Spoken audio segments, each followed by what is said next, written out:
আজি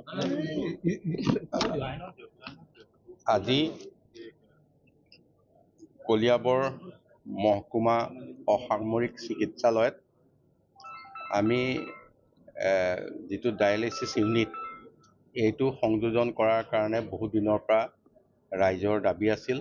অন্য কথাত নহয় যে আমাৰ কলিয়াবৰ অঞ্চলৰ মানুহে নগাঁও বা তেজপুৰত গৈ কৰিব লাগে আৰু নগাঁও তেজপুৰত সেইমতে আমাৰ চিট পোৱাটো খুব টান হৈছিলে।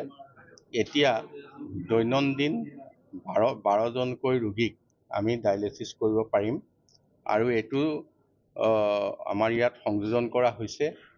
আমি এই গোটেই কথাটো অসম চৰকাৰে এপ'ল' হস্পিটালৰ লগত আমি চেন্নাইত গৈ টাই আপ কৰা হৈছিলে আৰু সেই সময়ত অসমৰ এতিয়া লাহে লাহে চিভিল হস্পিটালবিলাকত আছিল, মেডিকেল কলেজত আছিল। আমি এতিয়া চাব ডিভিজনেল হস্পিটালত আৰম্ভ কৰিছোঁ আৰু চাব ডিভিজনেল হস্পিটালৰ ক্ষেত্ৰত আমাৰ কলিয়াবৰ মহকুমাত আৰু আজিৰ সমজিলাত ই মানে শুভাৰম্ভ হ'ল। শুভাৰম্ভ হোৱাৰ কাৰণে যথেষ্টখিনি ৰাইজে সকাহ পাব আৰু ই বিনামূলীয়া।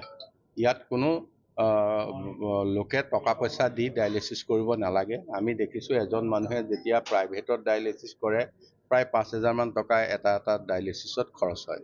গতিকে ইয়াত এটকাও খৰচ নোহোৱাকৈ ডায়ালিচিছ কৰিব পাৰিব আৰু ইয়াত তেখেতসকলে উন্নত মানৰ যিখিনি সাজ-সজ্জা বা মেচিন, তাৰ লগতে উন্নত তেওঁলোকৰ টেকনিচিয়ান সকলোখিনি ইয়াত মজুদ আছে। 3জন ইতিমধ্যে ইয়াত যোগদান কৰিছে আৰু অতিৰিক্ত যি লাগে ইয়াৰ পিছত যোগদান হ'ব। দিনে 24 ঘণ্টাৰ ভিতৰত 12 ঘণ্টাই আমি ডায়ালিচিছ কৰিবলৈ সিদ্ধান্ত কৰিছোঁ। প্ৰথমতে হয়তো এসপ্তাহমান 2টামান শ্বিফ্ট হ'ব, তাৰপিছতে 3টা শ্বিফ্ট আমাৰ আৰম্ভ কৰিব পৰা যাব।